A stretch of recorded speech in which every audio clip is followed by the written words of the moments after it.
Llançarem els coets des dels 5 minuts de la mobilització i acte seguit farem el detector plegats i connectats amb la resta de Tarragona, a Lleida i també a Tarragona. Ho hem tornat a fer. Barcelona també és plena de gom a gom. El poble ha tornat a parlar. Hem tornat la república dels poders. Estem molt contents del nou inici de una festa només comparable a les festes de les bacanals que feien els romans fa... El nostre camí, igualment il·lusionats i decidits. Som una nació en marxa, territori sostenible, equilibrat, sensible. Som... No pot aspirar. La llibertat ens guia un anhel que dibuixa un horitzó d'esperança per a tothom.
Bueno, jo no espero res, en tot cas és el Tribunal Constitucional que ha de prendre les seves decisions.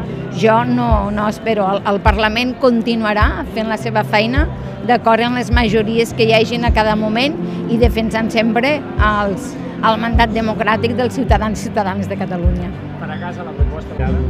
Jo no contemplo la inhabilitació, per tant, són futuribles i ni m'ho presento. Ni m'ho proposo ni m'ho plantejo perquè no contemplo de cap manera la inhabilitació i, per tant, com que no ho contemplo, ja ni m'ho plantejo. Vull felicitar a tots els ciutadans i ciutadanes de Catalunya que han participat avui en aquesta tarda, en aquestes concentracions, perquè un cop més s'ha demostrat que els ciutadans de Catalunya són un poble cívic, són un poble que lluita pels seus drets i avui era un bon motiu per sortir al carrer per defensar les llibertats dels ciutadans i ciutadanes de Catalunya, per defensar la llibertat d'expressió i també el dret de participació dels diputats i diputades. És un dia per commemorar la Diada, que tothom la visqui amb llibertat, que tothom la commemori i la celebre d'acord amb les seves conviccions, però jo sí que vull dir que un cop més la gent ha sortit al carrer, ho ha fet d'una manera absolutament pacífica, absolutament cívica i un cop més és un exemple per al món.